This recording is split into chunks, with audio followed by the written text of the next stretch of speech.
hopefully you've had a chance to review the minutes, but before we get, before we get to the minutes, we'll go around in terms of introductions. So if you could please share your name and your role, and for our icebreaker question is, what nourishes you? What helps you to blossom as inspired by spring? So I'll start. So I'm Dana Edgell, and I work for Monterey County Behavioral Health. I'm the prevention manager, and what helps me to blossom is when I'm feeling safe and secure that I blossom. We'd like to go to my right or to the left? To the left. To the left. To the left. To the left. To the right. You're The heart, closest that's to my the heart, okay. Close to your heart. Even though you're close to my heart too. Yo soy Norma Aedo y trabajo para el Centro de Abogacía de la Comunidad. I'm Norma Aedo and I work for the Center for Community Advocacy. Algo que me alimenta y me hace florecer es Something that nourishes me and makes me blossom, mi flourish. familia cuando está sana, segura My family when it's healthy, secure, y que tiene algo que hacer. and they have something to do. It's positive. I'm Denise Chode, I'm the interpreter for my company language. I'm Ana Garcia, and I'm an MSW intern with Behavioral Health. I'm Pamela Weston from Cal Voices. I'm a state access ambassador. What nurtures me is to make sure that we are in recovery and we're celebrated with resiliency. So that we have a staff that works with us where they've never done before in specific ways. What nurtures me is even that I'm Irish. We're from clans and tribes, and so to be able to show up as myself, and I can fully participate, and others are coming, and so it's in the way we need it to be, and it's relationship based. So what nurtures me is not only when people see me, but when there's an outcome from me showing up, and then others are being housed now and not committing suicide. One person even went to the hospital, and her dad brought them to CHOMP. So in dealing with the whole person, what nurtures me is that we're all a part of each other, and that we're going to be focusing and outreaching and engaging district specific, like we already did with the community feedback. And so that's what nurtures me, is that I'm not just listening to, and like Maya, it's not what is said to me, but it's how I'm treated and how we're all treated that matters. So that's what nurtures me. You won't touch that. Oh, sorry. He's Hi, not sorry. He's not I snuck in right behind you. Oh, so, sorry. West White Community Enthusiast, Salinas, District 4 at this point. Things that nourish me is seeing strength in other people, actually. It's inspirational and keeps me going.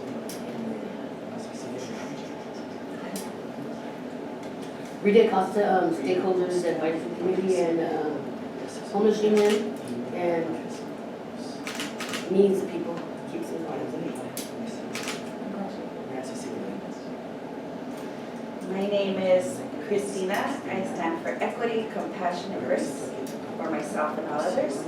And what nourishes me is when I am standing within those three values, and I'm able to support folks within that. My name is Katrina McNeiter. I am the peer outreach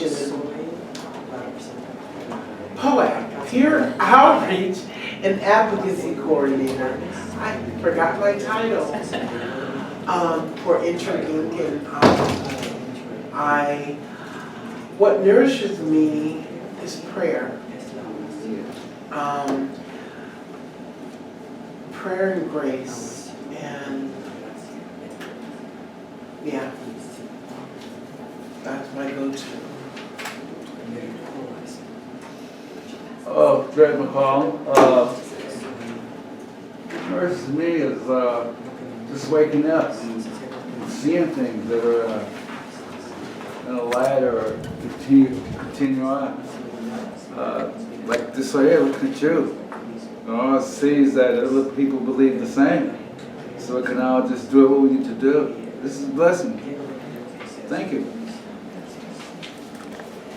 Okay, great. Everybody had a chance to introduce themselves. Thank you. I didn't put it on the agenda because I didn't know if I would find the minutes, but I found the minutes from last month. And so if you had a chance to review, are there any corrections? Just additions. When we went to Behavioral Health Commission, they identified who was at the table, but not who was in the room. And so where that we do work in different areas, since we're working towards, before, what was stated was how are we a member and what do we do? So instead of just saying our name, if it can identify the populations and the work scope that we do, such as Dana from Prevention Early Intervention, Christina deal with Health and Equity, with Norma from CCA, and myself from Cal Voices as a state ambassador in dealing with what we do and how we do for our oversight. It just says Pam, it doesn't say. Okay, so for the minutes, what you would like is to have the organization or the affiliation noted. And also our position, like with Katrina McFeeder, she deals with peers and advocacy, and works and Omni deals with Prop 63, so it is a community driven component funded by that. So I think what would be helpful for me moving forward is for everybody to share with me how they would like their role, their Yes. title to be noted. So I capture that. And that was a deliverable that you had said before. How are we a member? Right. How are we a right. member and how are our roles? So if today, if when you go back, it can be added on as we want to be referred in these minutes, then instead of our name, what we're doing and what our scopes are. That way it identifies, like if I'm a state ambassador, I'm here on behalf of those who can't be. If you're prevention or early intervention, and you're the mental health service side coordinator, that allows us to work with the organization of behavioral health in a specific way. Thank you. So, Rita, I passed you a green pin with the stylus on the end of it, or a red pin with the stylus? Yeah, that's it. Thank you. And thank you. So please make sure everybody has signed in, and on the back, Christina is suggesting that if you had a minute and you wanted to know, or if you want to, whatever's easier, or if you would want to email it to me, that would work too. Okay, so our first agenda item is to share a little bit about the insights that are coming forward from the community planning sessions and from the needs assessment that we did. So I want to also start by really thanking everyone who was able to attend the meetings. We got a lot of really rich information, and we also did a survey that went out in the meetings. It was a copy of a survey, and then we also had it available online. And so I'm going to share a little bit about some of what we're learning, and to get your additional thoughts in terms of this, is this also what resonates and makes sense from your perspective? So we had 10 sessions, as most people know. As Pam was mentioning, we had one in each region of Monterey County, and then we had other than focus groups that were organized around specific topics. And those specific topics related to areas that are important to Monterey County, and also the state is wanting the prevention early intervention funding to focus on these areas. And if communities decide that they are going to focus PEI on other areas, we need to include a justification as to why, and we need to ensure that we are measuring outcomes for those areas. And so one way that we're able to do that is if the community has said that they want and need certain things. So if the community has voiced prioritization around a certain area. So for example, family education and support is very, very important. However, when we look at the areas that the state has identified, it's not a clearly delineated area. The 5 areas that the state has are kind of designated PEI to focus on include seniors, college-age youth, childhood trauma prevention, to ensure that practices are culturally responsive, and to also focus on suicide prevention and early identification for psychotic disorders and mood disorders. So there's a lot that's within that. Though one thing that gets come forward from our community is that family members need support. In particular, community members need a lot of education around mental health, and so because the community have identified those as areas of need, we will be able to continue using MHSA dollars for that, for PEI. And there are still other regulations related to stigma reduction. So as I look at Katrina, I think of like the work around success over stigma that happens, and so there's priority areas, but then there also are areas of focus, let's say, and so suicide prevention and stigma reduction and making sure there's access and linkage to treatment are still also part of the prevention and early intervention. So within the last couple of days, I received, I don't know if I was supposed to, a grant proposal, a grant.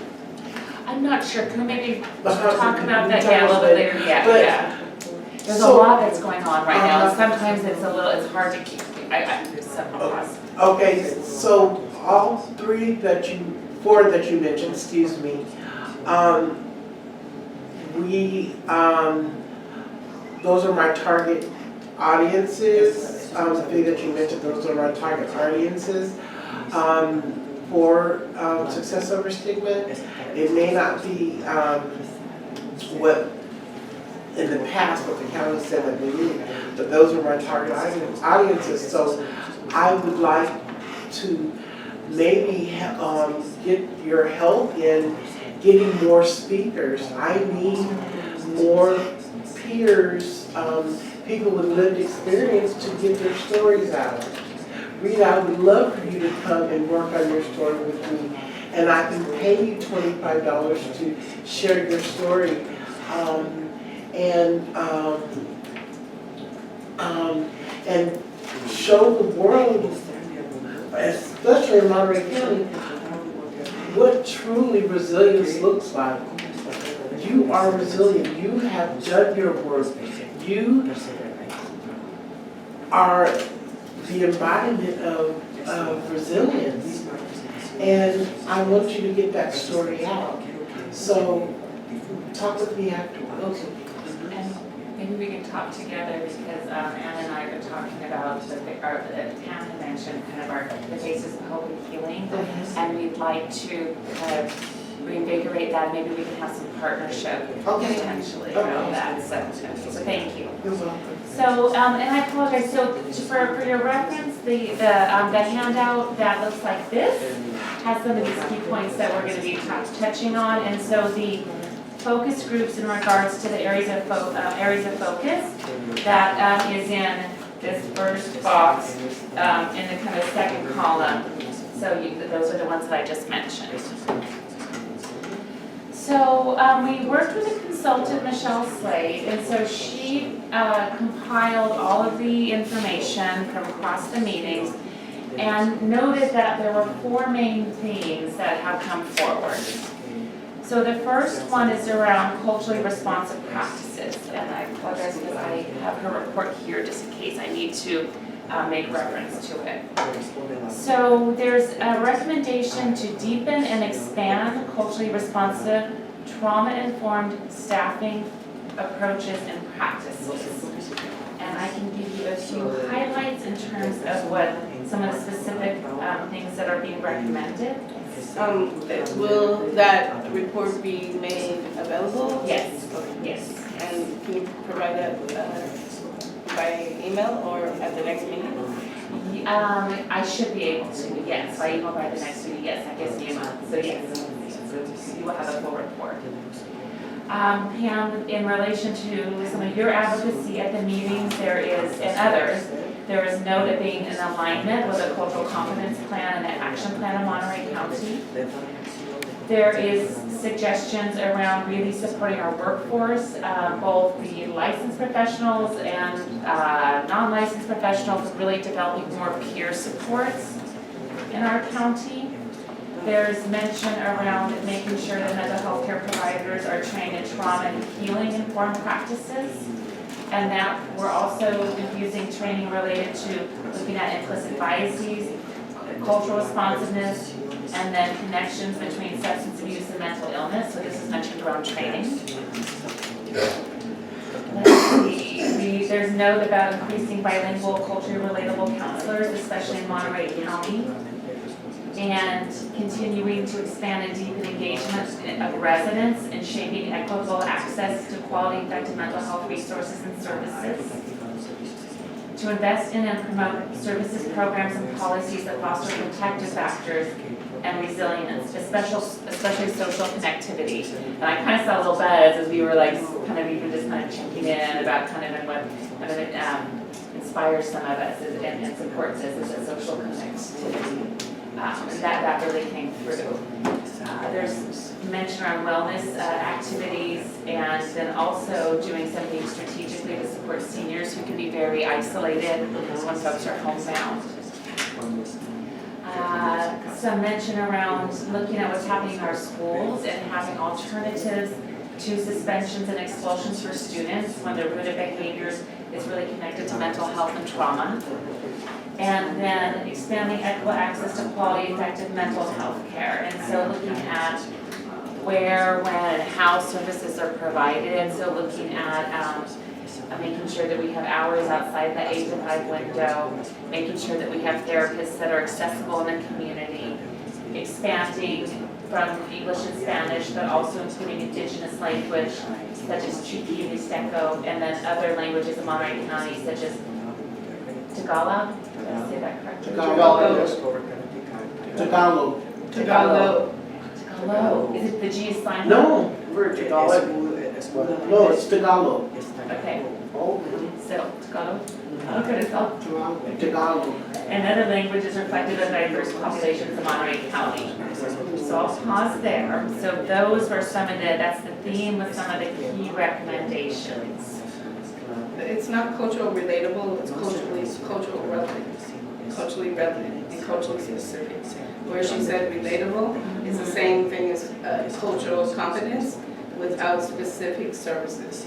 So it should be corrected overall when that people are speaking to where they live, see that they are culturally relevant, culturally specific. Okay. Is this in draft form, or is this the final? Well, it's final draft, but I have a word. I mean, I can edit it a little bit. So I want to stay as true to the consultant's recommendation as. So what I can do is kind of make sure that lines up with the comments and where that oriented from. And I'd like to submit all the pictures I have of what the comments directly are, so that can be submitted along with her final draft, because it is specifically written by the community about culturally relevant, and so then the way she said it versus how the input was. If it's culturally relatable, then also cultural relevance needs to be added, and then I think that would probably be a nice way to interpret. No, go ahead. I was gonna say, I would feel comfortable that maybe adding the culturally. Yeah, adding it, but I don't want to change someone. Okay, but Yeah. in addition to, Yeah. Yes, that makes sense. or we could just submit the pictures with it, so it's And she has all of the comments directly. she took the pictures of them. Well, she took it all. Took it all. They took it all. That would be great. And sometimes, I mean, sometimes I've noticed that, sometimes it's word for word verbatim, but sometimes it's like how she's kind of interpreting like some things that have been said, but I think it would make that we can add the culturally relevant in addition to the culturally relatable. The cultural relevant and cultural specific. because the difference between Latino, Chicana, Indigenous, that's what was brought up and that's what is written. And for our committee here, that's what, when we're talking about equity and access, cultural relatable to who? To the people. When we're doing service delivery and healthcare needs, that's the difference between how we do business and how we interpret what committee says. That's why that relatable is like what equity is relatable. But relevance is specific services. Got it. Okay. Thank you. Did you have a thought or a question? No. Okay. So does that, as I read through some of those, and I apologize, I don't have this all for everyone right now, you will get it. Does that seem to make sense in terms of what if you participate in the meetings and also from your perspective? So you said the fifth area was cultural responsiveness, right? Well, the theme is that to deepen and expand culturally responsive, trauma-informed staffing approaches and practices. That's the overarching theme that Michelle heard, and then those were some more specifics that could be addressed. And it spoke also not just to the staff, but since it was a feedback about the services, of what it stated again, was not just in the clinics, but outside. Yes, And and that will come into place a little bit more in theme number 2. And which thing was that? Expand in place, embedded, culturally responsive care. So on this handout, so the second theme, and that's where there's discussion around making sure that care makes sense for the person that's receiving it. But for the budget and the community support services in the community, it deals with the other parts, that people don't have access where they live, and so in where it was not just in staffing and providers. Right, yes. So if she can add in addition to besides treatment, because across the street is a problem. 63 thing that does. Right, so let's maybe review the next section to make sure that is covering capturing what you make sure wants to be captured. So, under number 2, And when you say number 2, these aren't numbered, so it's kind of, okay, the second one. the second one on that one already. Yes. And the core themes. Yes, the second and one under core themes. Participants advocated for expanded access and quality care throughout their local communities.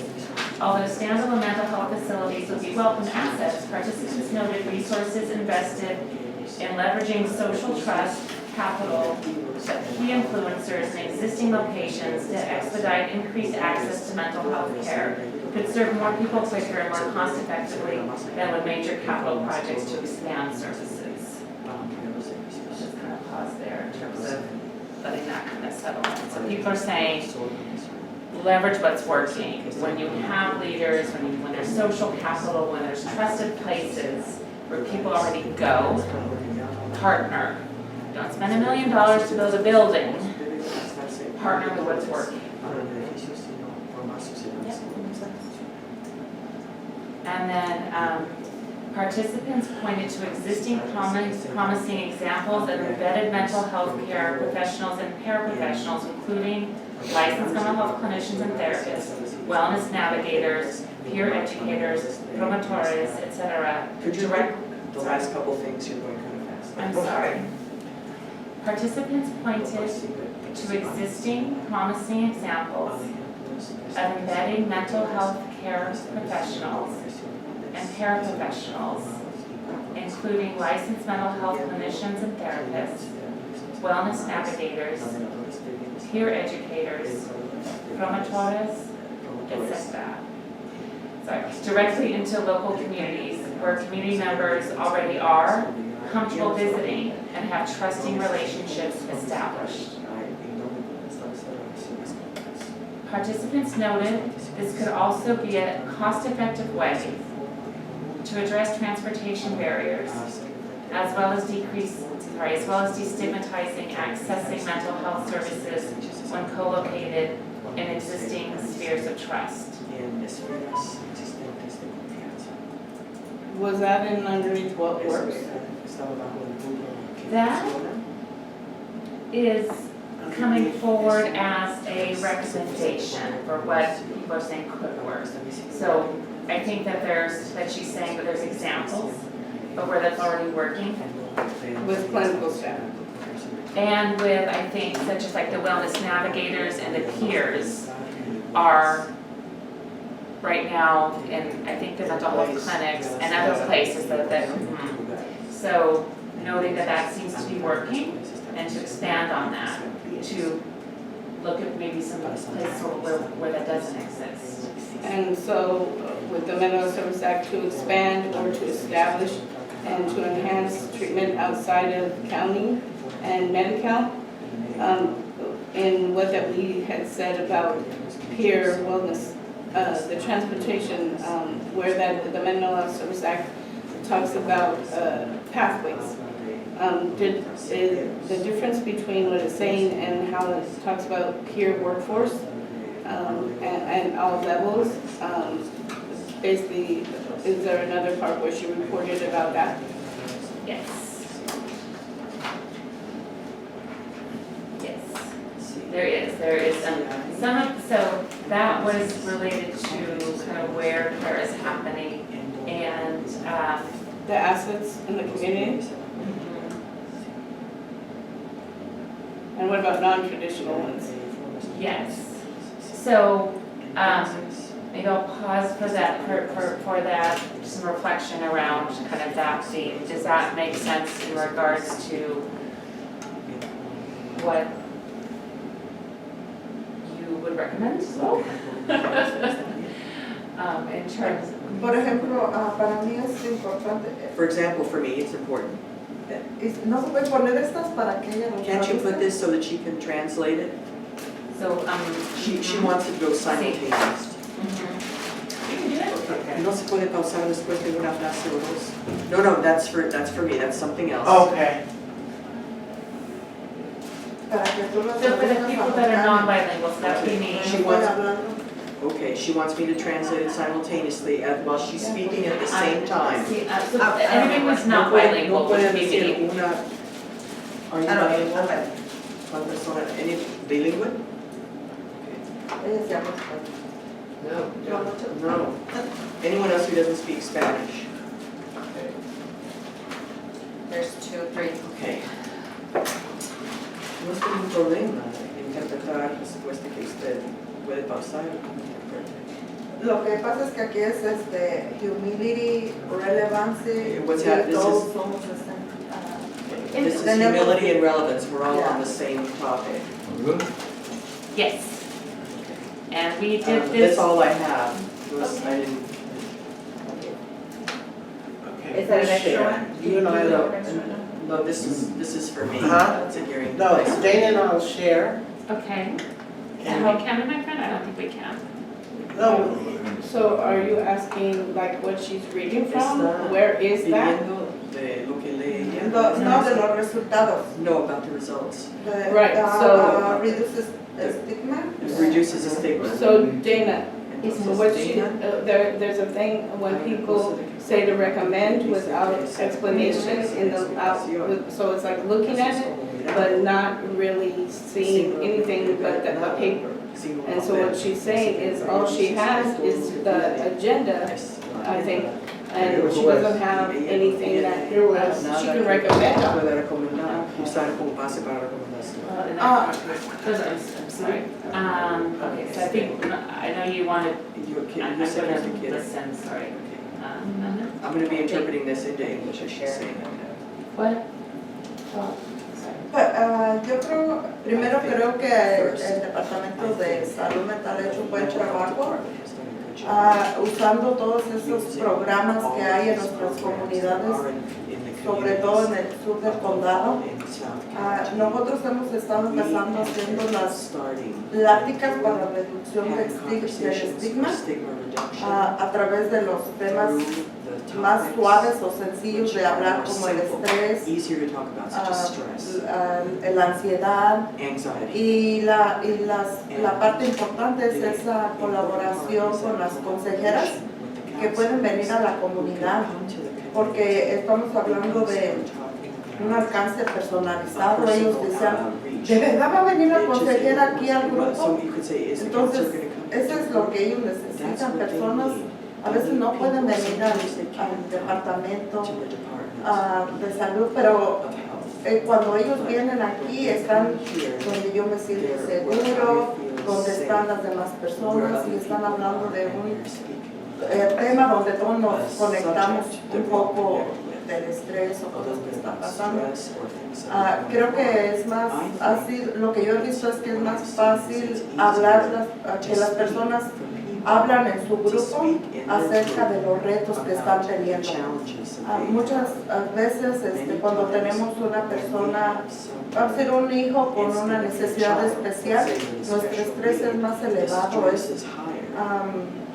Muchas situaciones que a veces tenemos problemas con nuestra pareja o con nuestros otros hijos y necesitamos ese apoyo que nos ayuda a caminar a ese lugar donde nos sentimos bien y que estamos haciendo algo. Creo que es algo muy importante y thank you por el apoyo que están dando.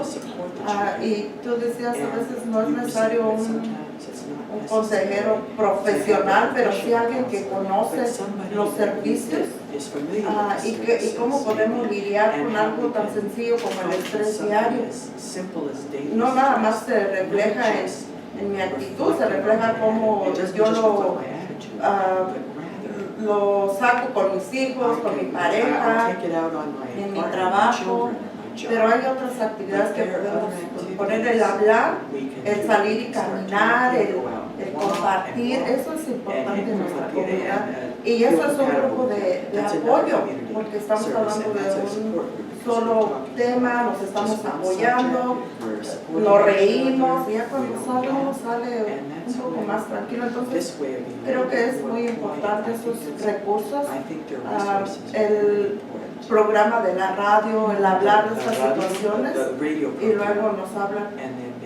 Eso también es importante, dónde están haciendo sus grupos, cómo pueden recibir los servicios.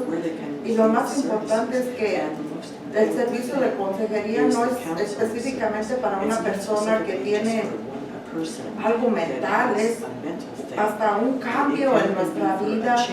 Puede ser algo sencillo, pero se está tratando, no nos deja dormir, no podemos funcionar y poder hacer esa entrada a los servicios donde uno se siente a gusto y con confianza de poder expresar sus necesidades. ¿Confianza en qué? Poder expresar qué es tu necesidad. Pero creo que esto es muy importante culturalmente, que pueden venir a las comunidades, que las personas pueden expresar. Recuerdo una señora que dijo, ¿y esto cómo me puede afectar? Si me dicen que tengo una enfermedad mental, a lo mejor me quitan mis hijos. Ella está pensando como en algo ya más grave cuando está empezando a lidiar con un estrés porque no tiene trabajo, porque la renta está alta, porque es algo que está empezando, pero ella ya está pensando en algo más grave. Entonces, ¿cómo empezar a tener esas conversaciones dentro de It sounds like there could be a partnership between clinical staff coming to the wellness navigators or the promotoras in your case, and to be able to provide that clinical support along with the people that are actually doing the work in the community. So somebody that could come and be able to have that support, guiding the conversation in case somebody needs a little bit more support. Yeah. It would, I don't know that Es, this was es, captured ah, earlier. lo que creo y es importante es como una colaboración dentro de los servicios que tiene el Departamento de Salud Mental con los grupos que hacemos en nuestras comunidades. ¿Verdad? A veces hay grupos de mujeres, de parejas. Creo que era una de las peticiones antes que habían hecho de que pudieran venir como en el tiempo que no trabajan. A veces hay estas personas que se juntan en el día y a tomar un café o a platicar, pero a veces sí necesitamos a alguien profesional que puede guiarnos. Entonces esa colaboración es importante porque es de prevención. No esperar a que tengamos un ataque de ansiedad o de pánico y llegamos al cuarto de emergencia. Si podemos expresarlo acá y darle seguimiento a su colaboración. Yeah, so it sounds like that maybe, but like instead of referring somebody out to another place, having that person paired already with an organization, agency or a group to be able to provide that type of support. And I think where you're looking. I was saying that's really good that she said that, because I actually feel that that's good too, because again, it's not just in daytime, but people need somebody to talk to. It could be 1 o'clock in the morning and you just need to talk to somebody, just feel, so that's right, I agree with that. People would be able to reach. But you say, I need help now, they mean now, not wait till Monday. Next Wednesday at 10:30. Yeah, because that's just, that's between life and, to me, life and death right there. It's somebody's just reaching out for help, it's because they really, really need it. It's hard to do that anyways, you know. So can I respond? So Norma, I think that we were capturing what you were just talking about by their saying that we should embed mental health, put together mental health professionals and other people that are working in the working such as wellness navigators, promoters, we work together and directly to local communities where communities members already are comfortable visiting. And the interesting relationships, so we work together. And then I also heard you say that really having more of a focus on prevention. So when somebody maybe has their first panic attack, or there's some stress happening in the family, that having therapy or support, it could be counseling, it could be a group, it could be a class, maybe to help earlier on, that's to make sure that there's prevention services. Yes, because una de las veces que hemos compartido con los promotores, alguien compartió, fui al cuarto de emergencia porque sentía que me iba a dar un ataque al corazón y era un ataque de pánico. Entonces empezaron a compartir, no, a mí también me pasó. Y eso es lo importante porque uno está compartiendo y está también aprendiendo. Esta fue la primera vez que me pasó, pero ¿cómo puedo prevenir para que esto no vuelva a pasar? O llamar a mi compañera, o me estoy sintiendo así, o sea, como un apoyo, ¿verdad? Creo que es esa conexión en un grupo, pero también es importante la consejería cuando dicen que cuando esto que están haciendo no está trabajando, está como elevándose o caminando o elevando. Tenemos estos servicios porque es importante empezar a prevenir para que no llegue a una crisis más grave. Become a greater crisis. Yeah, and too, when you have those kind of groups, what's real good too is you're hearing people talk, so you know who's touched base with you more, you know, like, oh, it sounds like she's going through what I'm going through, maybe we can exchange numbers and stuff, so, you know, that's always good too, that's really good. Algo que yo he visto también en las personas, hay un grupo que tenemos que hay de pájaro de promotores y ellos tienen una consejera, vamos a decir, pero es una sister, la hermana María. Entonces ella viene y platica, hace sus oraciones, pero también les enseña a respirar profundo, en ser agradecidos. Y algo de lo que hablamos es importante porque es la resiliencia. Cuando pasan cosas, todos en este tiempo de la vida, a veces cuando venimos cruzando la frontera, cuando fuimos niños, hemos tenido tiempos difíciles y el poder expresar, pero ahora estoy aquí, están viendo qué tan agradecido estás, el cambio que has tenido, ahora estás segura y a este nivel no es tanto de consejería, es más del apoyo con lo que es nuestra cultura, nuestras oraciones, respiraciones, recordar a veces hasta, ahorita no podemos tocar las manos con el coronavirus, pero estaba enseñando cómo tener presiones, ciertos dedos para controlar ciertas emociones, hacer presiones, en vez pressure points. Entonces eso es que ayuda a la comunidad y cada uno puede hacerlo y hacerlo un apoyo.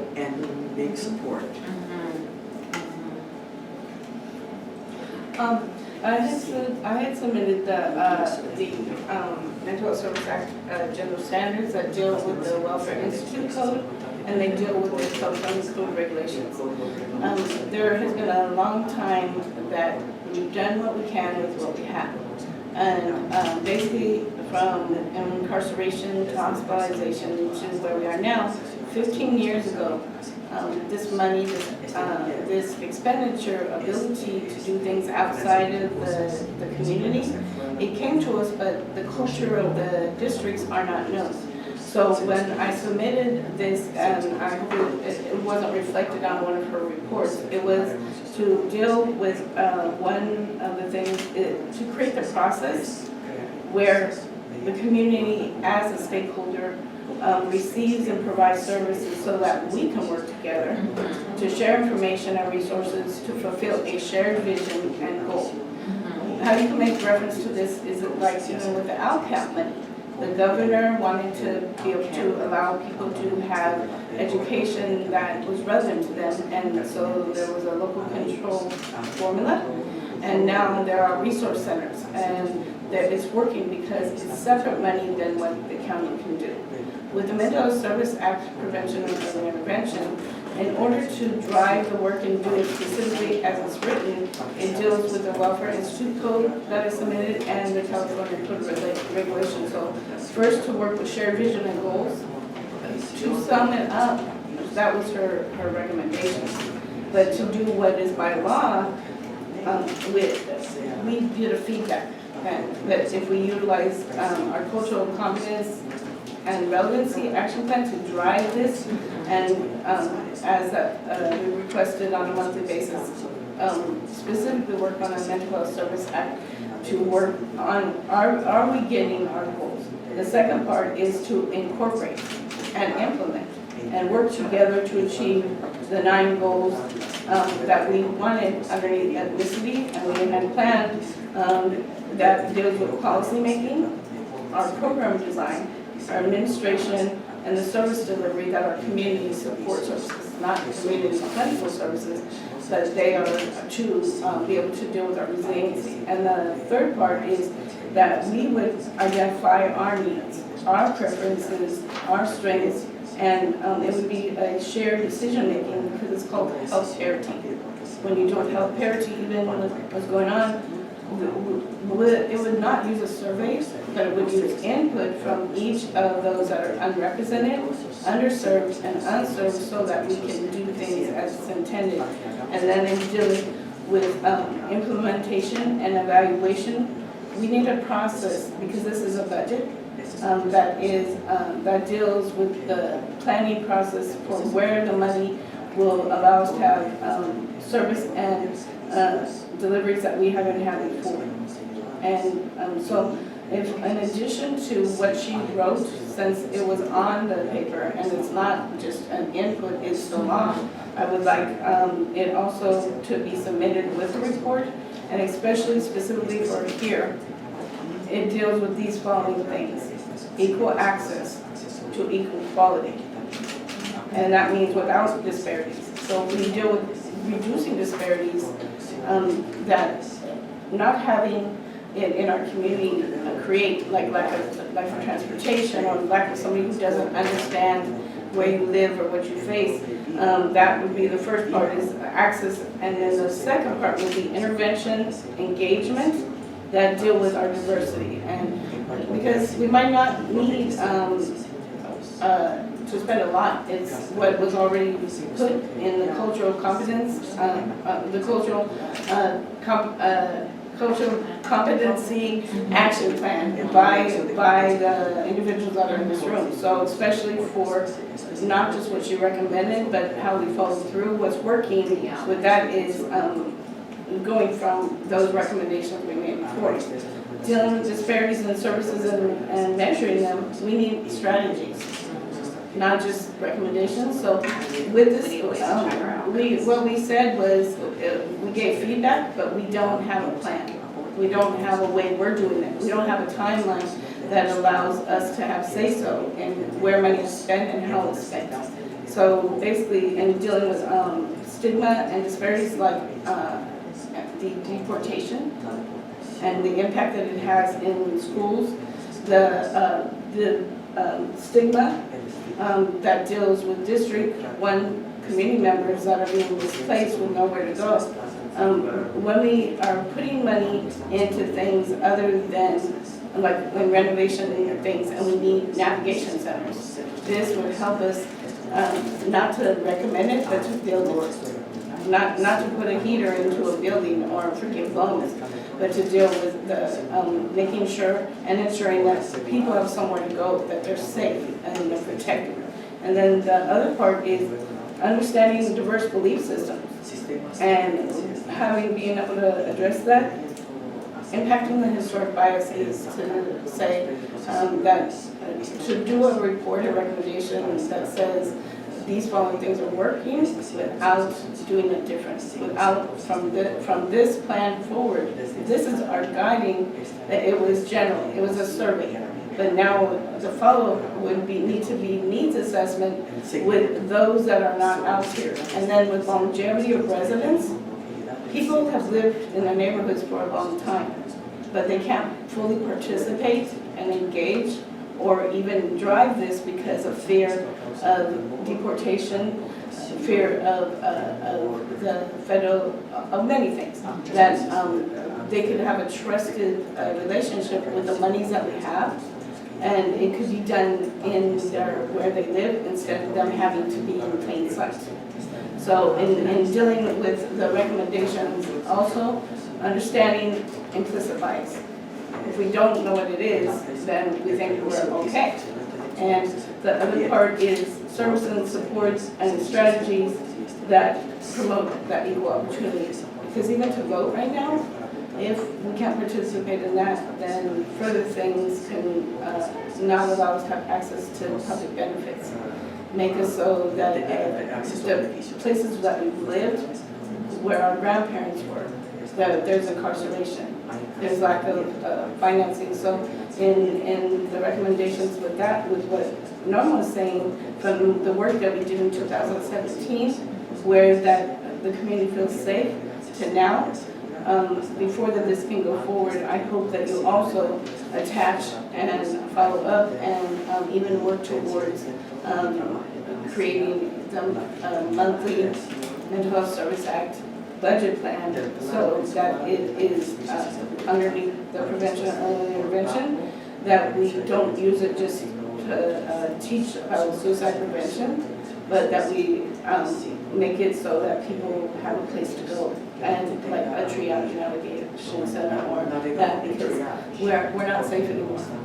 And people, there's one example of, like I said, an individual that the day before Rita and I picked him up, and in the morning he had a blood sugar of over 200, and Rita found him. And so and what makes us sad and us suffering in silence and us having to endure everyday things that we don't have at all, then it's about the relationship, so that again we have that resiliency to wake up and to get up and to not have to ask for what we need. And so I didn't see reflected about addressing lack of access or implicit bias. I think, can I just, something, I'm curious, Dina, if this committee has worked really hard as, Pam was saying in the action plan. And I think for us, or I'm speaking for me, the action plan is core to a lot of the needs that are reflected in our 7 focus groups that everybody here actually participated in, either in getting people recruiting for the focus groups, facilitating the focus groups, putting together the questions for the focus groups. This committee was really involved in that. And so I think a key question for me is how those asks, that action plan, is reflected in this plan. How is it integrated, and or how we can lift up or work together some, because I hear a lot of the things that you said just in the cultural piece. A lot of those things were reflected in the action plan, and it's not, these are things that are not new, right? And so, yeah, so I was just curious how Michelle, if she was able to read the action plan, number 1. 2, I think this committee would very much like to, and I'm speaking as a member, work towards fulfilling some of those goals in conjunction with the things that have already been asked for, and we're doing like additional community meetings, how to kind of merge them together, because I feel like they're very similar. So I agree, and as we do move forward, and actually Anna and I were looking at today the action plan, and to see where there is alignment and to see where there are things that have been recommended, and as you said, that they've been lifted up, they've been recommended, but there hasn't been the follow through. And we're at a point in time now with the new 3-year plan where we can recommend that we can lift up recommendations from the action plan for the strategies that are funded under PEI and also to some degree under the community services and supports. And Mother, it's in your packet, it shows basically where that the Mental Health Service Act is, if you could refer to it, Destina, here, it's in your packet. Yes. It deals with, basically, there is the Mental Health Service Act and then the Mental Health, the Monterey County Behavioral Health Strategic Plan. There are 2 different things. Yes. And so it shows about the department, if you see on the bottom, how that it goes up. It's called Connecting the Dots to Improve Equity and Client Services. Right. And in it being outlined, and us having consultants to work on this, to use the Welfare Institute Code, which deals with quality of life, and the California Code of Regulations. It has already been outlined in our definition for our committee for health equity for all. Right, and so the action plan that this committee worked on was the foundation was the actual laws that are in place at the federal level, which is OMH, the Office of Minority Health, and DHCS was the Department of Health Care Services. So those are the guiding laws that feed into the action plan. So this committee was very intentional about making sure that the action plan was not something that was disconnected. Right. And so I think this connecting the dots is a really good thing to bring up, because it reminds us of where the action plan came from, and then from there the committee connected with people in the community to be able to support what are the needs of the community based on, and then we made recommendations that were connected to the class standards. And so these are all laws that are state and federal level. Yo creo que a nivel de nosotros en estos grupos de enfoque que hemos hecho, es importante que nuestra comunidad vea los cambios. Porque cuando hicimos esos grupos de diferentes, no trabajamos con la gente, con los trabajadores del campo. Hicimos grupos en diferentes lugares. Y luego ellos dicen, ¿y qué pasó con los servicios? Dijimos que dijeron que podíamos pedir y dijimos una consejera que viene y habla aquí con nosotros. Ahorita esto es otra vez ir a la comunidad y decir, ok, ¿qué es lo que funciona? ¿Qué es lo que debemos de cambiar? Y si no hay algo si no ven un cambio o los servicios más accesibles o esto, es cuando se va perdiendo la confianza, no solo en el departamento, sino en nosotros, porque nosotros estamos llamando, nosotros estamos diciendo. Entonces es importante darle seguimiento y de verdad poner atención en qué fue la necesidad de nuestra comunidad. No qué es lo que yo pienso que ellos deben de tener, porque para eso son los grupos. Dime qué son las necesidades que hay. Personas a veces tienen niños usan su silla de ruedas, no pueden venir en los taxis, no manejan, entonces es difícil que vienen a un lugar. A veces, tenía una cita con la consejera, pero no ha despertado mi hija, entonces tengo que cancelar. Son muchos barreras que a veces no entendemos en nuestras comunidades. Cuando hay lugares donde no tienen un centro comunitario, pero pueden reunirse en la sala de una familia o en el jardincito, porque a veces hasta la sala es una recámara. Entonces va a ser diferente el lugar. No va a ser una oficina bonita con aire acondicionado donde vas a estar. Quizás vas a estar sentada en una piedra o en un pedazo de madera o algo. Pero lo más importante es que la gente te ofrece lo que tiene para hacer un apoyo. Pero sí es importante dar seguimiento a estos grupos, porque después vienen las preguntas y pues nomás dicen y no pasa. They say nothing happens, so that's very important. Yeah, so I mean, maybe that's something that we could work towards, is giving follow-up to the groups that, maybe not I don't know if it would be the same people, but give follow-up and say like, I know that we went to Soledad, to a youth that provided some input. So go to Soledad and say, hey, this is a follow-up of what we are doing from the action plan, and now maybe the input and using some of these access guidelines to be able to provide some information. And we have a really great tool that can be looked back on. It's called the California Reducing Disparities Project, and it addresses a lot of data that was captured before for those that are not represented or underserved.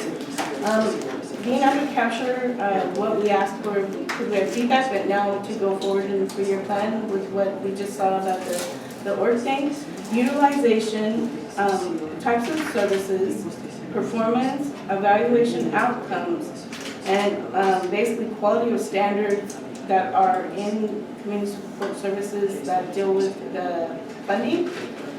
Basically when that, the knowledge of that, what the law says is that it is to enhance or establish out here. And doing a program evaluation is different than dealing with an expenditure plan. So in being able to also utilize our committee to be a subcommittee that is underneath the Mental Health Commission. We don't have the mental health the Bureau dissolved. And so now, in order to show compliance and those areas of focus, if we can also prepare a presentation of where we were to where we are by utilization and retention, it wouldn't be that, like the report says, we have focused on Latinos.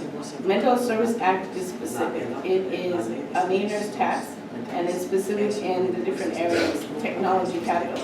That way we could show, instead of sending $11 million back for reversion, that it could be spent on the community planning that deals with those preventative strategies in the communities where we're at. And disparities, again, don't deal with the culture of ethnic, it also deals with the culture of clinics.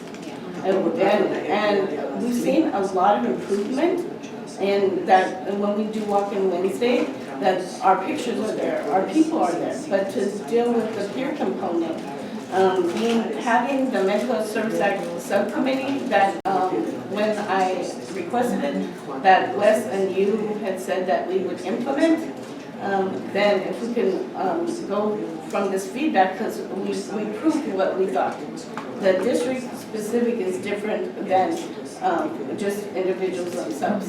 And when we deal with the Whole Person Care Act, and when we deal with CalAIM, and then when we deal with what each organization has, were people missing.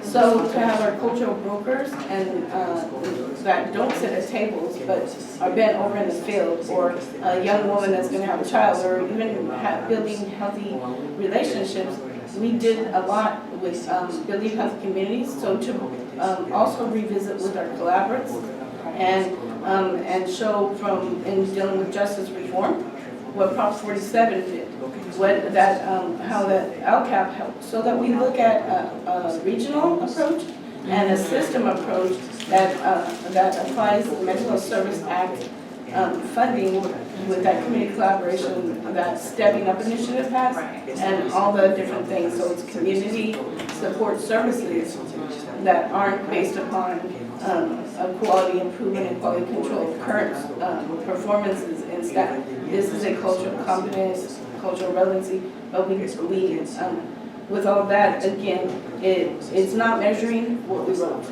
and it's not showing retention and longevity. And when that we even state that whites get 50% less, more service than Mexican people going into the hospital, it's based upon a system impact.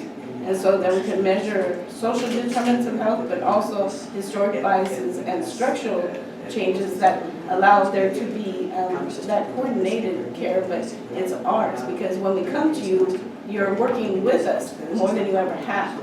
Going forward, that's what wasn't written. So if we can, again, utilize, especially the chart that was prepared by the consultant about how the different agencies work, and then how we bring it up to the level of the Mental Health Commission before that we even go for it. The Mental Health Service Act is an expenditure plan specifically community-based. It is not, it's been used with federal match, but it's community-based, and the state auditor said, and the legislator said, 15 years, and there's money coming back. There's prudent reserve of over 30%. He said, this isn't working. And so the whole thing is to utilize it so we don't use reversion as a program component or a clinic. We're able to make sure that we can show the people. And then the other piece we talked about was engagement. People have... Can I pause? Because what I think would be helpful, and what I hope would be helpful, and would respond to some of the kind of the feedback groups that haven't been in place, is and Christina has already looked at the action plan in the different areas, and that's one of our things. We're going to set up some time to meet together and go through that, and we'll begin bringing that back to this committee. And I apologize that Jill and I talked about bringing that to this committee today, but I haven't had a chance to sit with it enough to present it in a way that I'm feeling comfortable with, and also because I wanted to just share the initial feedback that we received with the committee. Went back to the action plan, and I was looking at it with Anna today, and we were both just reflecting on that there are some very good recommendations that what I think can inform this. So we take the action plan and it informs the strategies that we're developing to then be funded under the MHSA. So I see it as kind of integrating that, this is what we heard right now, and the action plan that was done, that was really embedded in diverse community input in terms of some of the recommendations, and inform the strategies that are funded moving forward. So we're at a good point in time, we really are, to do some things differently, and we're working very hard so that the mental health, and it's a little hard because when we do things differently, there's some change that happens, and so balancing out the need to change some things. So hopefully things will be different. So we are committed to having, especially the PEI programs and strategies, really be grounded in what the community is saying and putting more money into the community programming. And I then just want to know, Sorry. I just want to know and hopefully make the distinction that the action plan was really community driven in so many different ways. Whereas the input, it was community input, which is not, so I just want to make sure that those distinctions are noted. Because I think that will hopefully, not that one weighs more than the other, or maybe in my mind I think one does, but just to kind of really point out how invested people were to be able to do things on their own in a way that like they weren't being, nobody was really consultant that was doing the facilitation piece. There was somebody there supporting them, but this was something that everybody came together because they had some type of invested interest in making behavioral health better. And that's what I think it came down to, just to make the services better. And I apologize that didn't come through in how I was trying to frame how I'm thinking about using both the action plan and the inputs. We have an input in terms of what was gathered.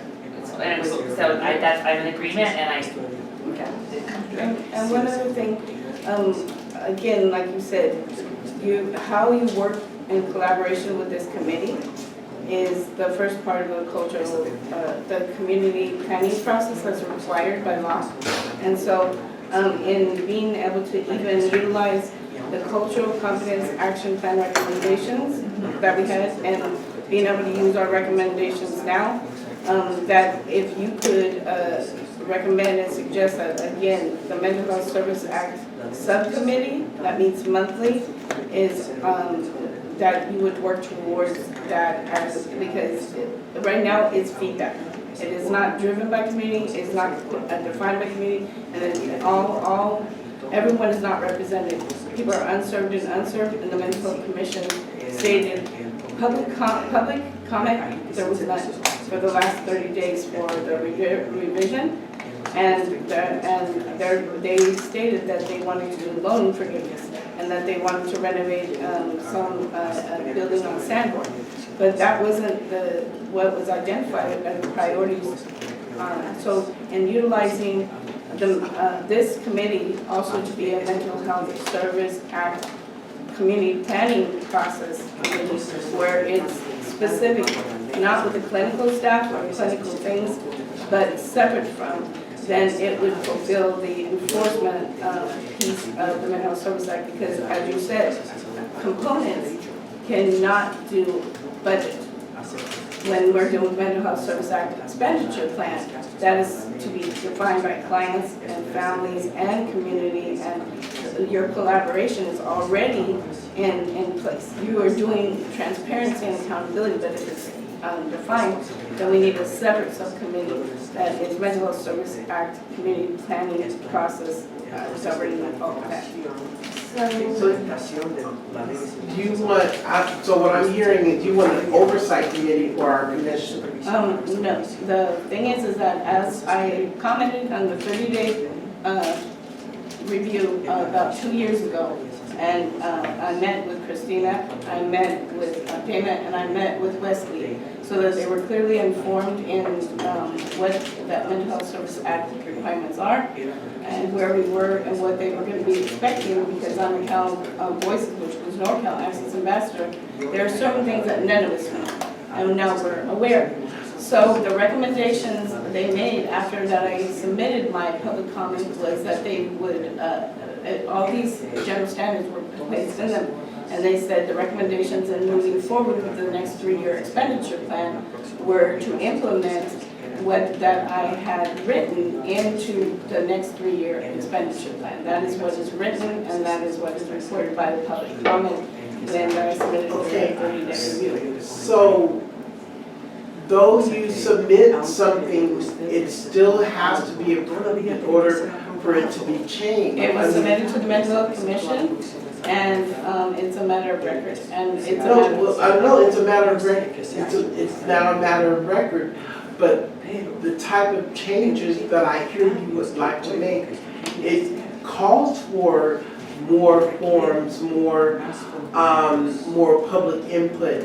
How the problem that we've had in the past is getting the public input. the engagement. Okay, and so we've been working for the last how many years on reaching the underserved and knowing what those zip codes are.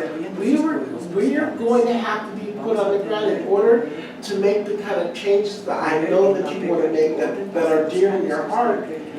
It's going to take more than this group, and it's going to take years in order to get this done. We've got to get more people on the street, more people being aware of this is that you're a stakeholder. We have to do better in that. We have to get this word out. How we're doing it is by programs. We do need another building. It may not be something that you think is necessary right now, but it's saying, the data is showing that we need facilities in order to be able to move forward. And when I'm here, I'm representing the Cal Voices, not Pamela Weston. It's written here, we went to the subcommittee of the Health and Human Services. I stated again about a cultural competence plan.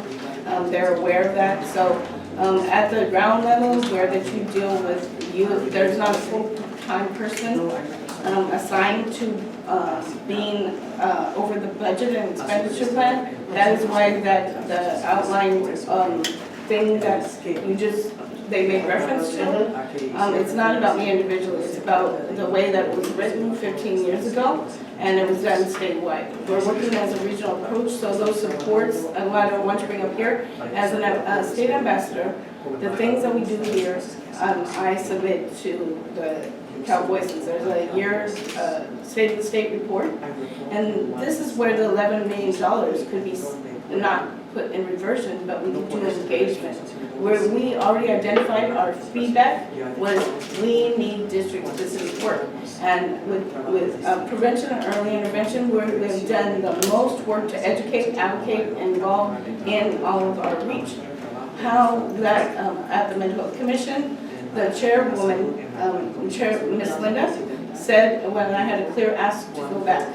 My clear ask from Christina and those that can collaborate, that's why I brought that forward today, is to make a presentation, a report back, like that was requested in almost 4 to 5 meetings from the commission to say, as Ms. Herrera and one of the other commissioners, we have a public comment period, there's no public, and then there's a public hearing, not in the public.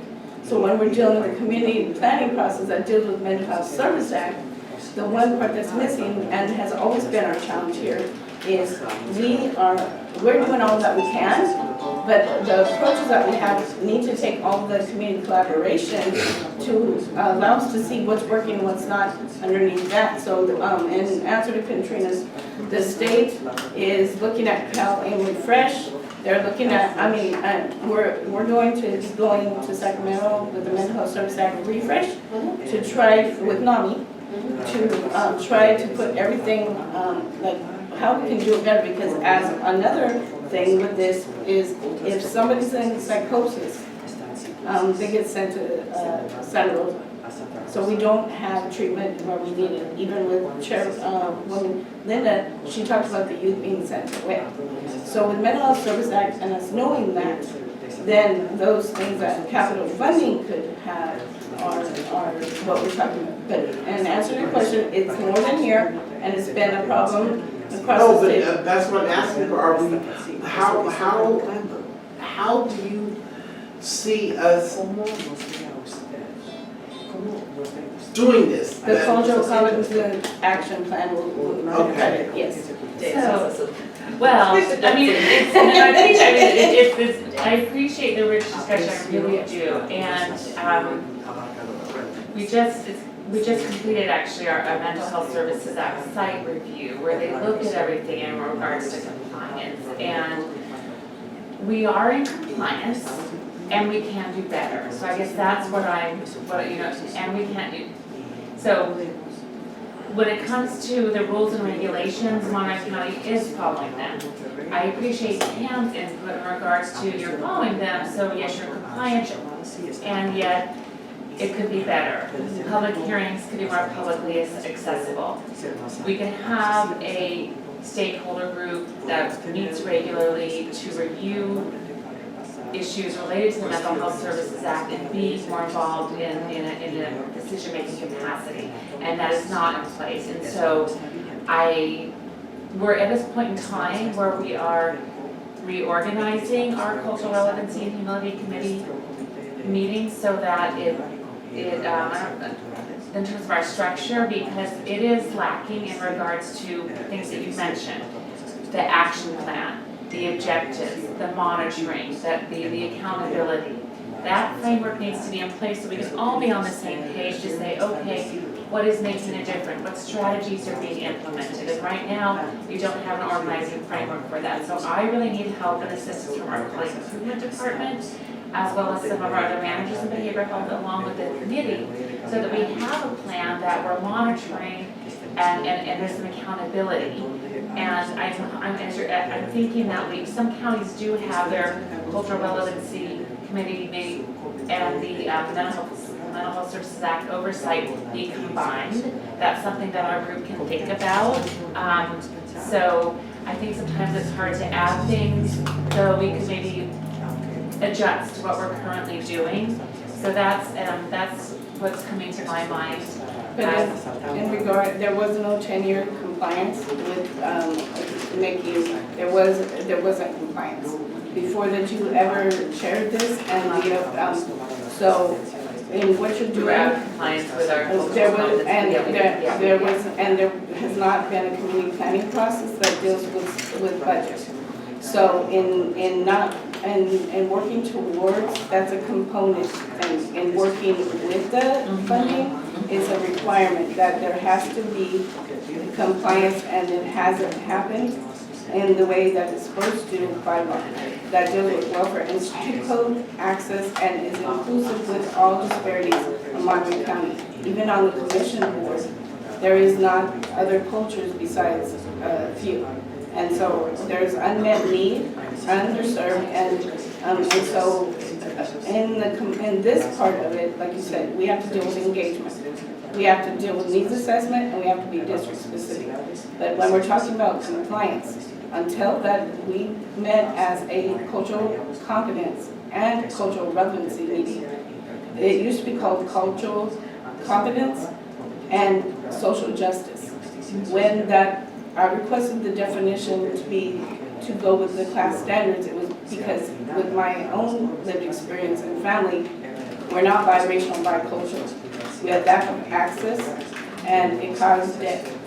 So when I'm speaking about what that is by law, the compliance piece, we have the working document that we can use to create a community planning process that deals with the Mental Health Service Act, not our component, but we'll need to do it different.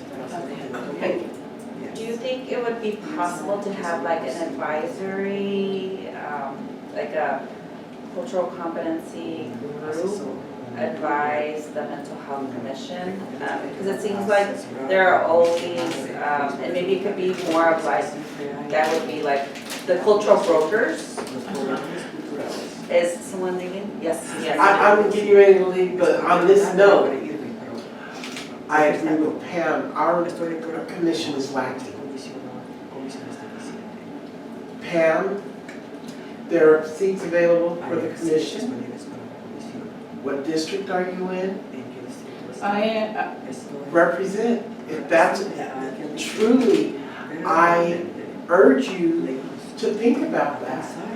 Because I feel that the type of changes that you're looking for can come through that commission.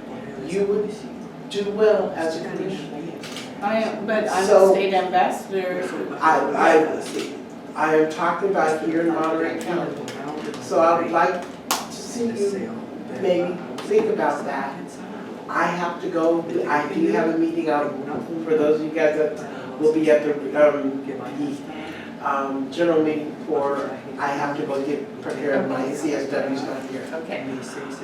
I don't mean to interrupt the conversation that we were on, but is there any update on how Monterey County will be doing the coronavirus? What are we, has anybody? So, Health department. the health department, Health department. coronavirus update, what I know, I'm not a public health nurse, but we are in admin. And the only thing that we know is what has been coming out in the news, basically, people, wash their hands, don't come in contact. So it's more of the preventative measures. We're still at low levels, we're low risk. There have been some cases in California. In Monterey County, we haven't had any reported cases as of this point, except No, I have a question. So my question is the test kits. Where are we with how many test kits we have? that is something that I'm not familiar with. So, yes. I was told that there was one reported case at the Trinidad, but that could be false, that was hearsay.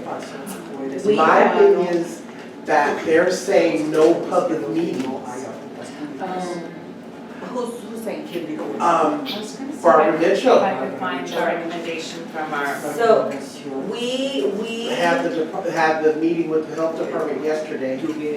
and they said no public meetings? She's like, she wants us to put everything on hold. Barbara Mitchell is your Executive director. So we have not been advised, I've heard other agencies say no public meetings. No hugging at least. No No hugging. And we have- I know, no hugging. Sorry, I should make light of it. but- And so, we have not been directed to stop our public outreach. Okay. We have lots of events coming up pretty soon, and so, especially with the census and stuff. And so, Oh my gosh. I never we thought are about not, this. we don't have any cases as far as I know. And we have not been directed to stop public meetings. And this came out from Charles McKee, who's our, The CEO. or the county administrative, the big guy. It says to avoid the spread of contagious diseases such as flu, common cold, and the coronavirus, one recommendation is to self-quarantine. I think that's when you're Home. sick, like That's at home. At home, Yeah. right? So if you're sick, stay at home. When sick, and people do not want to leave home. So they're kind of saying, if you're sick, stay at home. But we haven't been, and trying, like, we're supposed to like keep our social distance and use hand sanitizers but as far as I know, in Monterey County, they have not said no public meetings. No public They did meetings. say no hugging. And we don't know about the test kits. I'll ask about. I do think it's, I mean, what I've been hearing is that we have to prepare and understand that there will likely be cases in Monterey County, and that we should not be shocked by that or right away concerned about that. So, just managing the transparency of information. That's what I'm trying to tell you. Can we, That's what I'm getting at, so I wanna talk with you. Oh. So let me run to this meeting, but I will be calling you this afternoon, probably around 3 o'clock, Okay, okay? that'll work, Okay, okay. thank you guys. for sure, Oh, so, If there's anything should I keep that on, I have, should I can we just wrap up, Yeah. sorry, the last Yes, conversation, yes, I feel like yes. we're, We are. just to wrap up, Thank what you. the next steps are, or what the, just summarize, or Yes, thank we you. talked about for the last hour. Yes, so,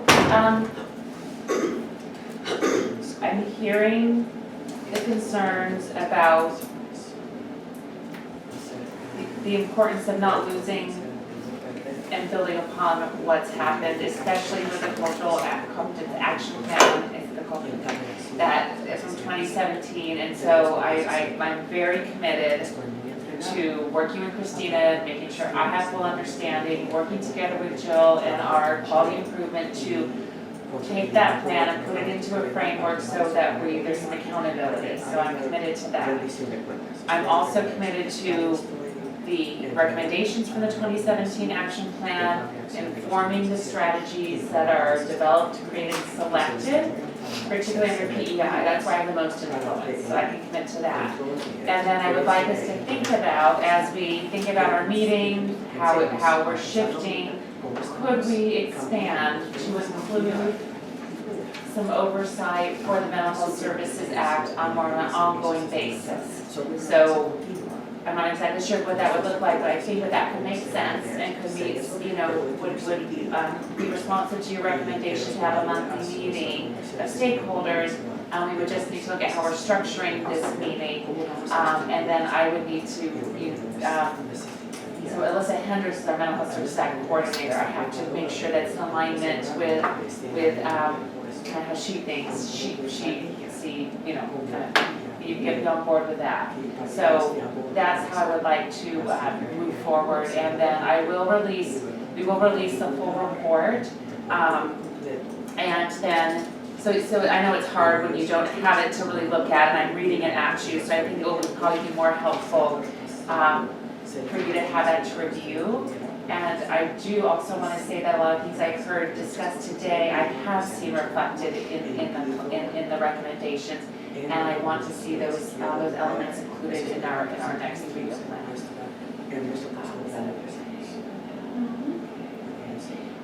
And is there a timeline when things, the timeline of when it's gonna go? The draft plan we are aiming to have ready. I apologize, I'm not, I think we're trying to have that ready for March 20th. So the draft plan will be posted, and we really want public input. So it'll be in English and Spanish, and I think we're trying to wrap it up next week to have it be translated. So it'll be ready for public review, I believe, on March 20th. And then will the recommendations that we made here also be included in the, is this for the 3-year plan? So will you be submitting what that was commented here as part of that underneath the cultural competence part? I can, in where it probably will be make the most sense to discuss is around the community planning process. And that is also why I wanted to bring this here today, so I can note that the Cultural Relevancy and Human Committee meeting reviewed the initial input and has made recommendations that the plan is reflective of community input, not just community input, but the work that was done around the 2017 action plan. And then that we could follow up with a presentation in the future as requested by the commission about how that part of the draft is actually being utilized to drive and affect and impact things on the district-specific access issue and engagement. Because with engagement, again, it continues to come up. There's not public, and the commission meeting is not attended by public. So, and it being in buildings instead of where people are, that maybe in the future, that it could be driven by the cultural broker and the Mental Health Service Act, what Michelle did, again, because we didn't have time and staff to do it, that the community planning process can go through the years, and commission meetings should be in places like schools, the nonprofits, so that it meets people where they're at, and it can really do the engagement part, so investment is made through and from our focus groups that are identified in the 2017 Cultural Competence Action Plan. So I think what I could have some influence over is a presentation to the Behavioral Health Commission related to the district specific kind of issues that have come forward. So that Jill's helping me think about sphere of control, sphere of influence. What can I control? What can I influence? We can influence that. And then where the Behavioral Health Commission holds their meetings and whatnot is not in my control, though we can make a recommendation that they are in public. But then deal with expenditures and accessibility as it's written, so it's not just in the clinic. That's the key part that we've asked for and identified, because, and especially with the other part that we'll bring up today, you'll see that without having it there, things like sweeps and deportations are happening without it being there. So then let's, thank you for that rich discussion today. I think, so I have put in our agenda or my email folks that we would end at noon. However, we can stay for till 12:15 if that meets the folks with your time today. And then so, and I think I need to hold on to the screening of the S word. I'll just mention real briefly. That's a documentary on suicide prevention and awareness, and I think Katrina needs to chat with me because that's on hold right now because of the coronavirus, I think. So I need to find out a little bit more about that. So we'll table that one for next time, and we can have the next kind of 10 minutes or so conversation. So one of the identified focus groups was those dealing with displacement and those that are homeless. That's what they refer to people here. But there's a stigma, and in dealing with community one residents, being able to be where you're at and being talked to in the way that they have, we provided pictures, but we didn't provide background. We have been on the ground, we're called the Stakeholders Advisory Committee, and we went before the Board of Supervisors and the City Council. We went before the Health and Human Services Committee. We have a video you'll be able to watch. And recommendations were made at that time by Supervisor Armenta and Parker. They worked through us and meet on a monthly basis. Basically, from that time, there has been ordinances written, and there are people with that are diabetic that have been hospitalized, and so in dealing with the whole person care and dealing with the Leave Me Home standards that the Homeless Coalition now has, there were many people, many names that were not gone through. There was no process about dealing with encampments. So they included the request for proposal and how it's supposed to look for. The encampments is supposed to be for cleanup services. But the model that you need to know that they were using was a Seattle program of 2008. And basically, they say it was consistent with the August 15th federal policy. For all of you to be able to address the need for navigation centers and triage, not just for safety but harm reduction and anti-stigma, then there's a thing called meetings for that and coordinated entry. Basically, I'll share with you after. It was written, and then there was a homeless encampment cleanup services. Its request for proposal was written September 16, 2015, and then proposal due date was October 16. When we went to the Board of Supervisors, there was this language, and there was, at the same Health and Human Services, Captain Leone had brought forward a budget. You'll find that in the coming up thing. But the impact of us not being like district specific is our ordinances. The first one was a report to the city council. It's dated September 15, 2015. As you know, it was supposed to be their cleanup service provider. Their name is Enright and Smith.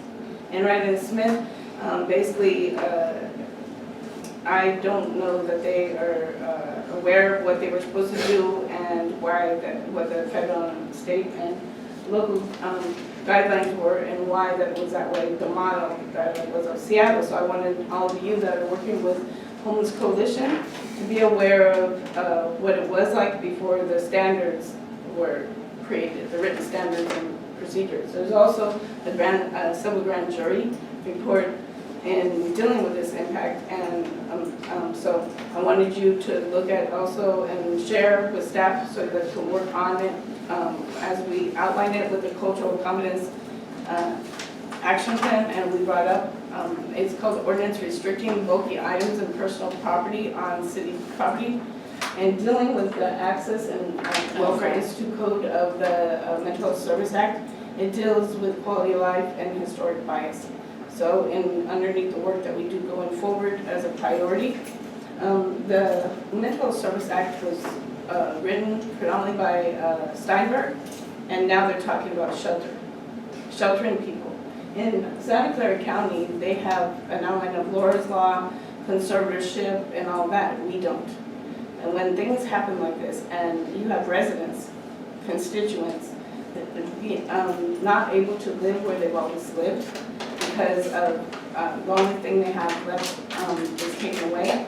And when they go across the street after that they clean the park and they try to take everything else, it's historic bias. And so I wanted you to have background where you're dealing with the history that there was not written protocol. All there was this, so that you have background along with the images and pictures and videos that we can share and submit, and we can work with those residents, not homeless, but those residents that have been displaced, because part of the criteria in our cultural competence plan was to deal with the difference between displacement, unsheltered, and in order to deal with budget streams of CalAIM and whole person care, that we're going to have the opportunity to do an effective job, but we need triage navigation, and we need respite centers like other counties have, that individuals such as my loved one and Norma's will be able to be there for 23 hours, that they be treated with dignity, that they would be able to have access to the standards of care, but also to the services as a community resident of their district. So I've also included the city attorney summary and ordinance adding article, and it says section to chapter 16 of the Salinas City Code to restrict non-permitted bulky items on city property. And then you'll have to deal with the housing element and all the other things now that we have with heat. Can I ask a question? So this is an ordinance that is existing. It's been, and it's even been more restricted, and this ordinance now, if you, And they based it upon. it's based upon encampments, health, welfare, and safety sweeps, but they're not dealing with people as District 1 community residents, and they're not, and this is why that they didn't even have coordinated care. They were using home base instead of homeless management information system. I would like you to look at the warning notice that I've submitted to you. Underneath as effective July 10th, 2019, the city shall initiate strict enforcement of section 2814 within its parks and recreation areas. This is just dealing with that and the residents that have been part of our cultural competence and cultural relevancy. It says basically any person presently camping, which they're not camping, they're sheltered by tents, or lodging, and they're not lodging in a park or recreation area, shall have the opportunity to store any excess period property for a period of up to 90 days. This accessibility is across all across the town, and they're put into trash cans. This is not the way you treat residents, and those that are diabetic, those that have no clothing, those that lose everything, they don't have what that is stated. City staff and members of the continuum of care, which I think that would be behavioral health and whole person care and everything, will be available to sign up persons presently camping, including, and they're not camping, but they're sheltered or they're covered, including immediate application to, you'll be there, you'll be there to review emergency housing options available this day. And is that happening? No, and you were given pictures, and Lucero went out and saw the treatment of someone who was in a box. The officers pulled the cardboard box off of them. They had been hospitalized.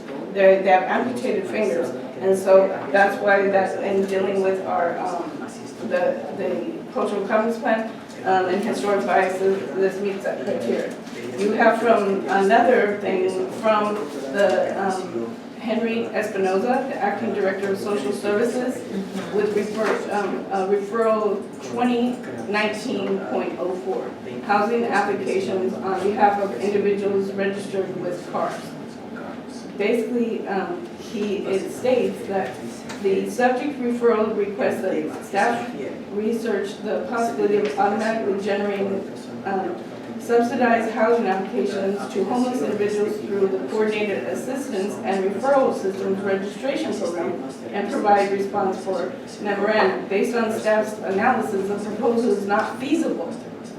When that you're dealing with social services and they say it's not feasible, this is not due diligence. This is not following the continuum of care. We have funding streams that are supposed to be dealing with continuum of care that deals with our obligation in our district to serve people. And all Medi-Cal eligible was a recommendation of the board, and we'll bring that up as we specifically look forward. I'd like you now to look to the new Lead Me Home, Monterey and San Benito continuum of care. It's a draft. Again, the grand jury looked at things. If you know about the leadership council meeting, we all meet, but there was not standard services or supports with underneath Catherine Leone and Jill Allen. Now they have staff hired in the HR, and they're converting to the homeless management information system that deals with the standards of federal and state government. But we don't have any standards of care from behavioral health and from the health department in dealing with the response. So my request again is to deal with triage navigators that have lived experience, and so we'll get to where we're going from there. Whole person care pilot dealt with those that are chronically ill, that have basically, it's supposed to be a coordination between the comprehensive health, behavior health, and social services. Basically, it's supposed to serve up to 600 Medi-Cal eligible, but we don't know where we are on that list. It's supposed to deal, it says there's community partnerships, but there's an executive committee I've included, and who's a part of it, social and clinical committee, IT integration, finance, because at the end of the day, it all deals with budget. It deals with how that we don't have to spend things, and it's supposed to deal with like how that CHOMP does, and Monterey, the emergency room deals with the whole person. They deal with all hospitals, all county and community clinics, behavioral health, mental health providers, homeless and social service providers. This was in place before all the other things that were written, and so we were making progress, but how are we coordinated? With the people, by the people, from the people, where the people are at. Interdisciplinary teams need to be done through engagement, not just outreach, and they don't currently have that in place, and we don't have the no wrong door or the warm handoff, because the supports that we need in engagement deal with the boots on the ground. And when that you look, and you will find underneath the criteria of Exhibit E, that we had outlined, it talks about accessibility, quality, that health parity, that wherever we are, we should be able to have what that we need. And that's a requirement, and especially when you deal with, from asylum to an institution, to diagnosis, to Michael Lisman's reach and recovery. We have the framework in place, but the one component that you're missing is us.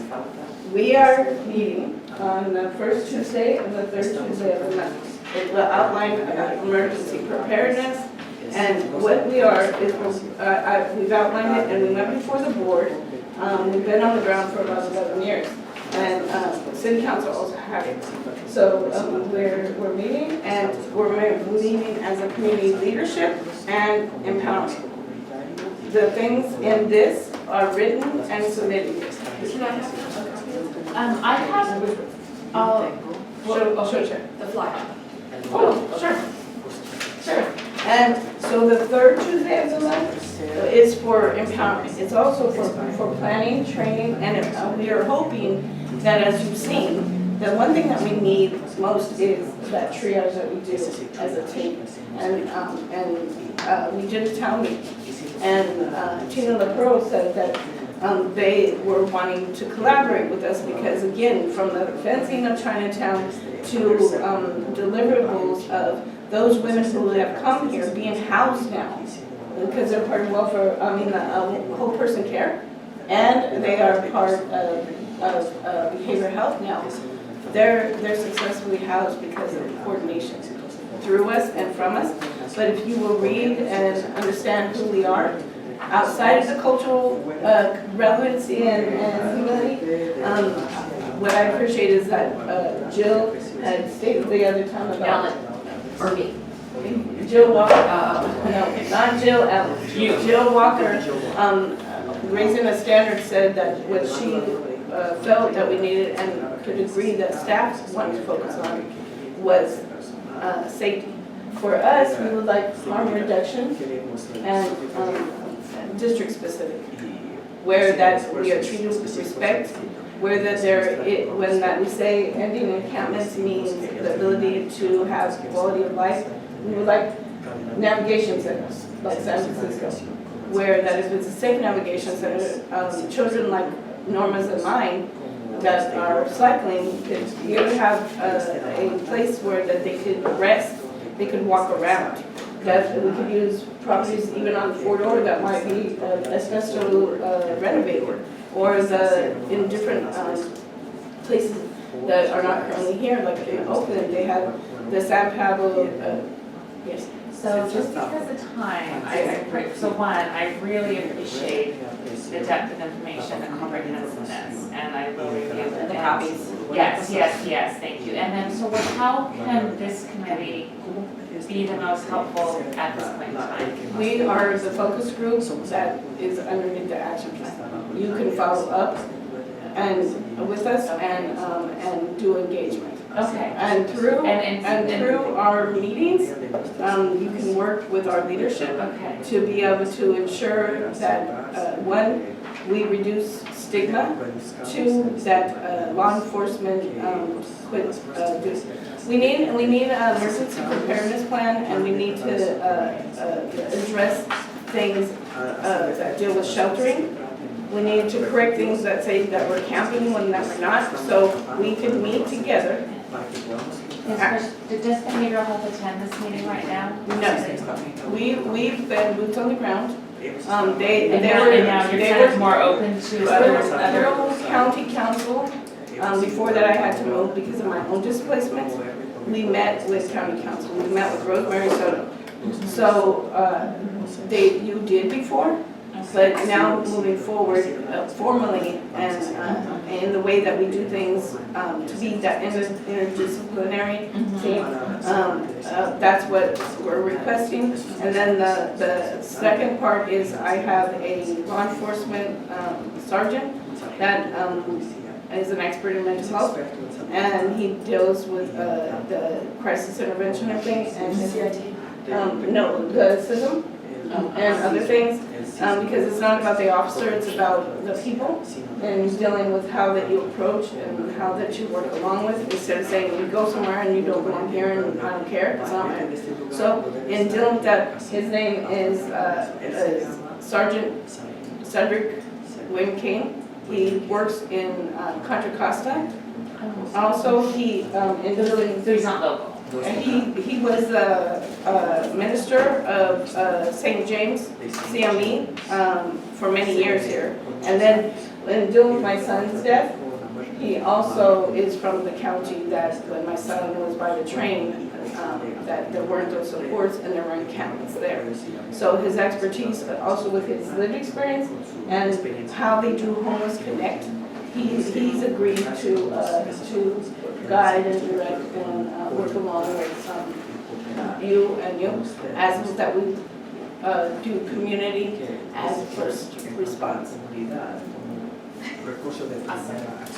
Very good, Tam, you got it, and it got it back to the, okay, thank you. Thank you. Any announcements from others? Wash your hands, don't.